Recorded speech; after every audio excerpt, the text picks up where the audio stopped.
Hello everyone and welcome to today's lesson. We're going to be talking about swimming with the ball because this is one aspect of the game that can really help us improve the speed and get us faster from one spot to another, and not just get the speed but also higher level of protection of the ball is going to be part of this lesson as well. So the first part we're going to be covering is going to be, we need to keep our head above the ball. Also while I'm speaking, the video is going to be popping up. So the first part is we need to have our head above the ball. Otherwise, we're not going to be able to see what's happening behind the ball, right? Sounds like a common sense, but still, we have a lot of players who are making a mistake in this aspect of this drill.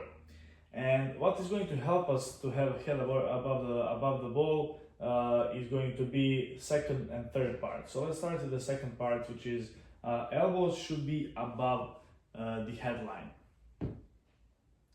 So when we say that our elbows are supposed to be above the headline, we are using that mostly for the protection of the ball purposes. Because if there is a player next to us and if they're trying to catch the ball from us, if we have our elbows higher, they're not going to be able to come that close to be able to get the ball. Otherwise, we will accidentally hit them by the elbow, but it's not going to be our fault, it's just going to be their fault in their positioning. So elbows above the headline is going to be used mostly for the protection of the ball purposes. And then as we're moving to the third part, which is we're supposed to flutter kick on the surface. So what does it mean?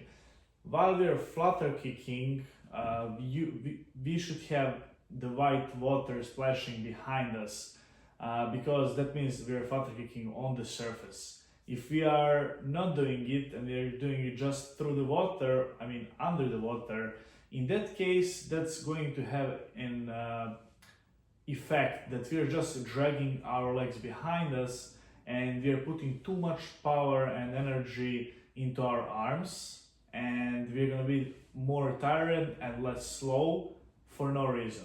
So we are supposed to use our legs to work for us, not against us.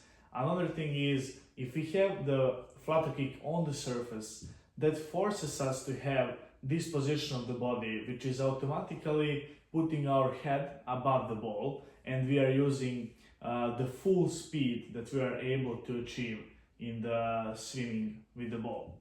So to recap, it's only three important details that when we put them together, we are going to have the maximum speed and the highest possible level of protection of the ball. So the first part, head above the ball, we are supposed to see what is happening behind the ball when we are swimming with it, obviously.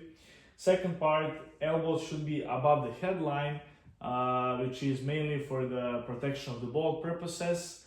And the third part is we are supposed to flutter kick on the surface, which means that while we are flutter kicking, we should be having white water splashing behind us, and that is going to give us the position of the body, which will automatically solve the first problem and put our head above the ball.